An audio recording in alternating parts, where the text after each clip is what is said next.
Hey, y'all. Welcome to another episode, for lack of a better word, of the Cruising with Cheryl Eric show. And today we're going to go into pretty in-depth into cruise ship lingo.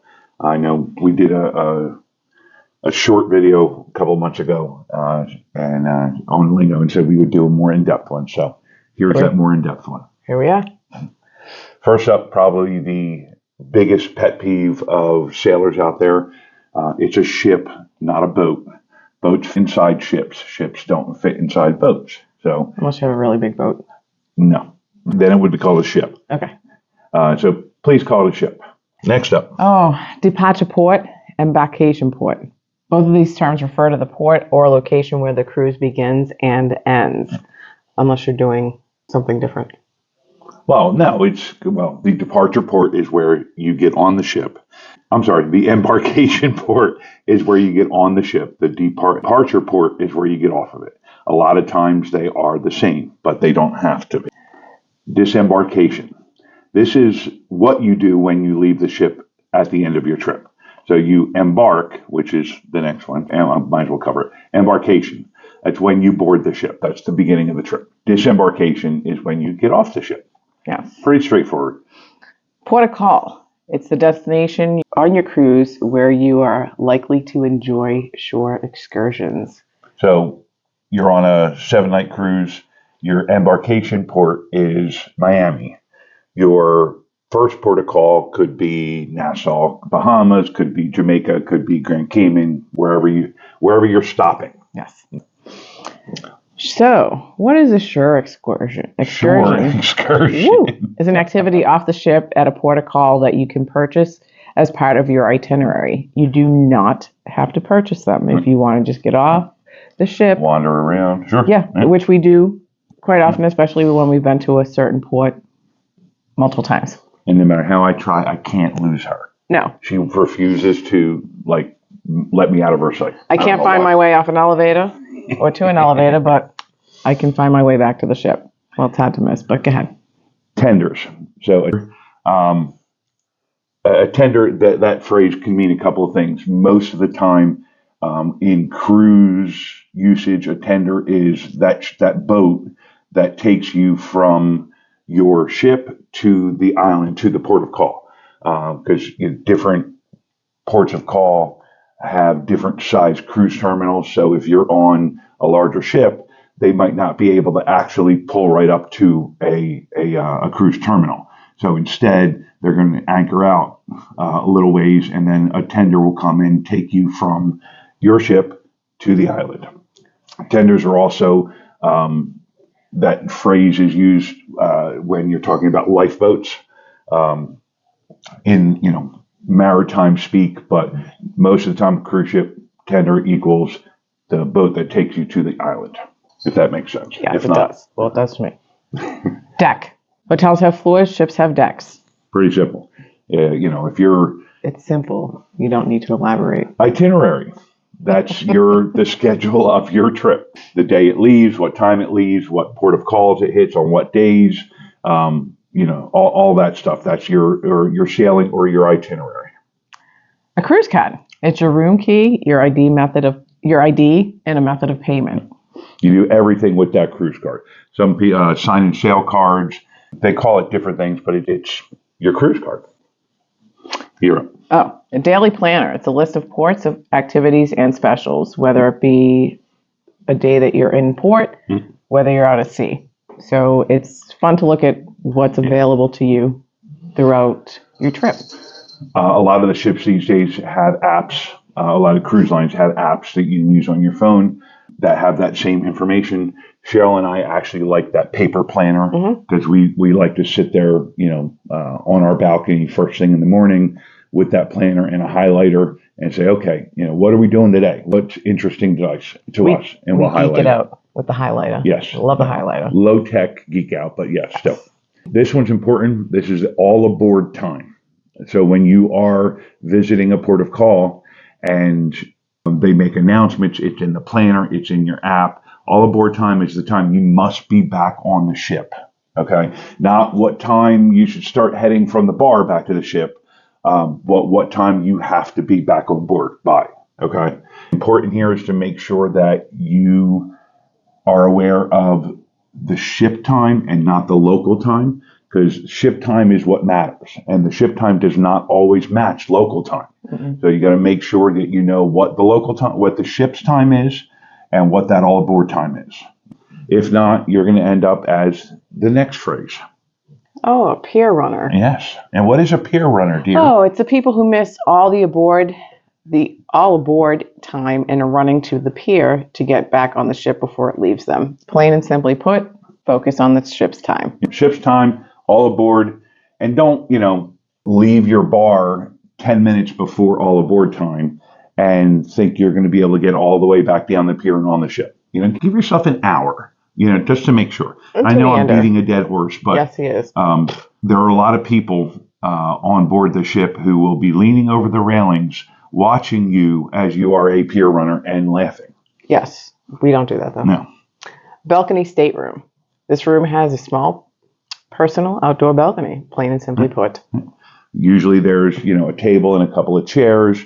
Virgin Voyages have hammocks on their balconies.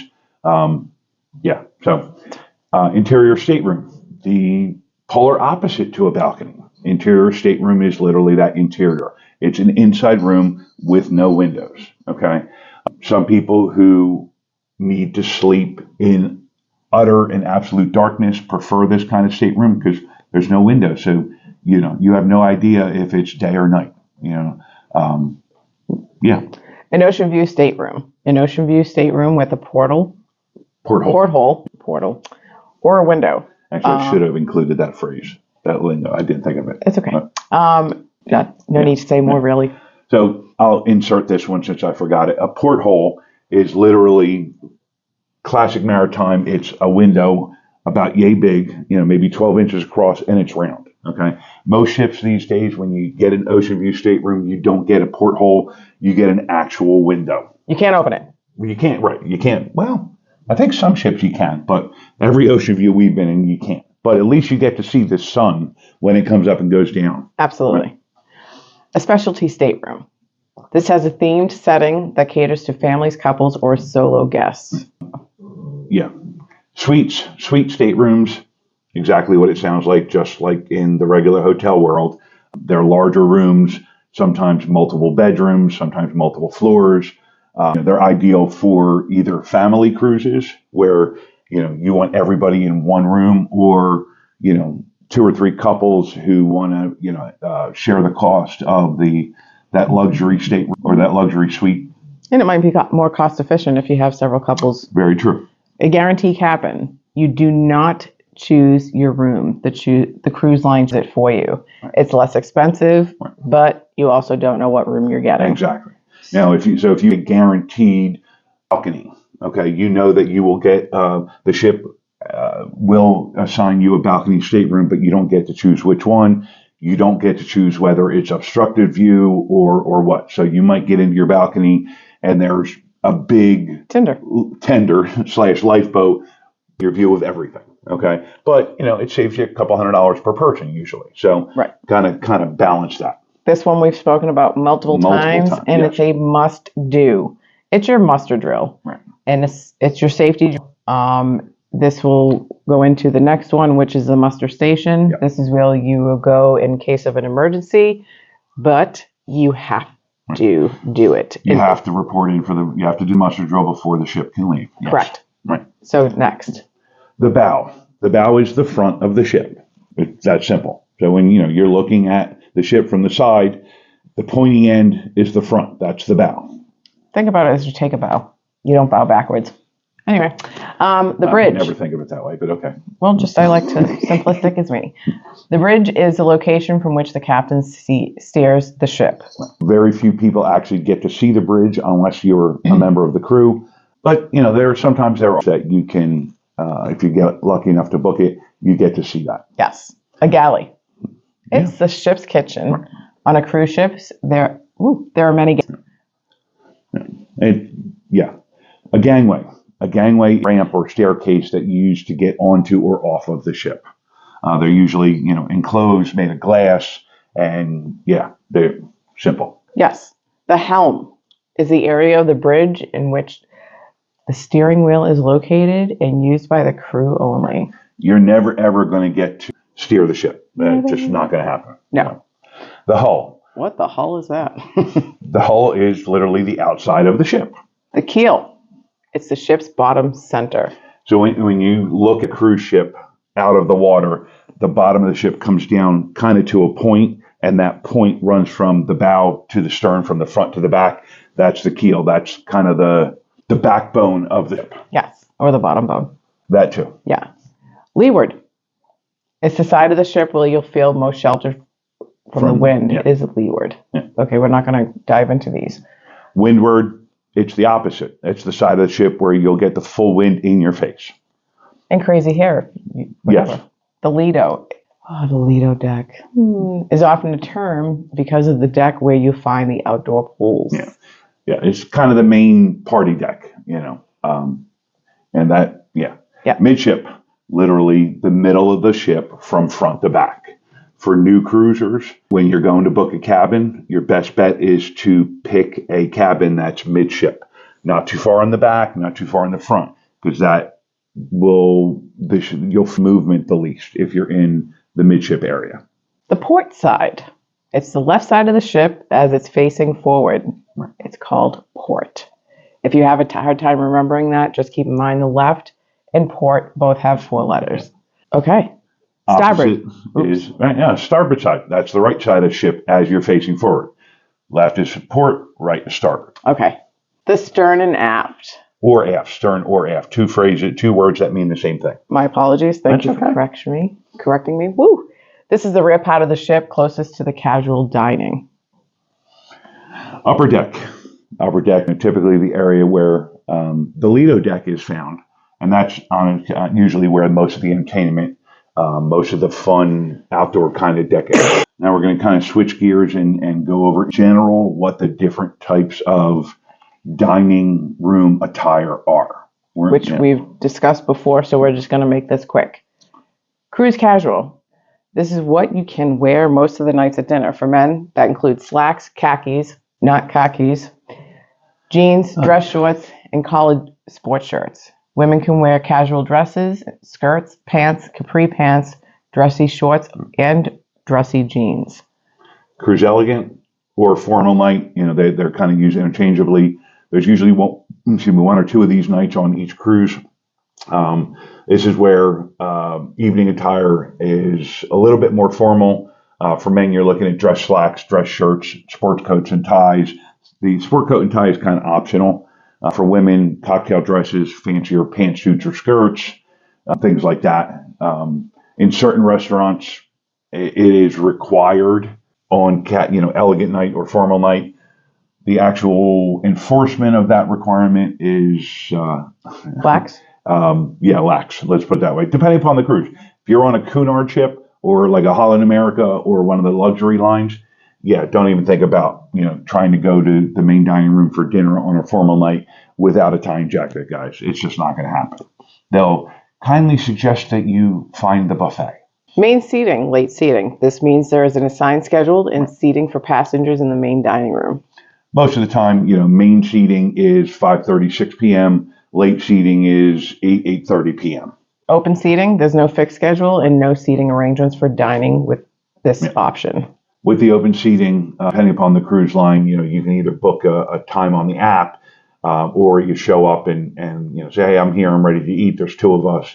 You might have to wait a couple minutes, but, we're switching gears again. Now we're going to talk about various crew members and their roles. What? I gotta get back to work. Okay. Cabin steward, obviously, crew member that's responsible for the housekeeping of your stateroom. Oh, the captain. It's a crew member in charge of the cruise ship, responsible for the crew and passenger safety. And remember, the captain is in charge. Whatever he say goes. Yes. Cruise director. This is the fun guy or gal. This is the one that... He's not a mushroom. Fun guy. Is the MC for all the onboard events, runs the sail away, runs all the different activities. Oh, the maitre d'. It's a crew member responsible for the dining room. That's who you check in with before you get seated at dinner, things like that. Porter, that's the crew member that helps you with your luggage before you embark the ship. A purser. It's a crew member in charge of onboard billing and monetary transactions. So when you go to guest services, you're actually talking to a purser. Now, switch the last couple ones. These are pure nautical terms that you might hear. A knot, K-N-O-T. That's a unit of speed at which the ship travel. It's 1 nautical mile per hour.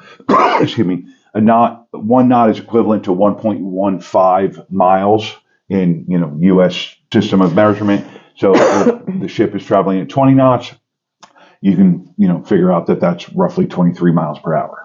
I'm not going to spend my vacation figuring out the knots. Well, some of us like to know those things. Well, I have, and I'll ask you. That's why you're there. And the next one is mooring. It's the place where the ship is tied, such as the dock when in port. the wake.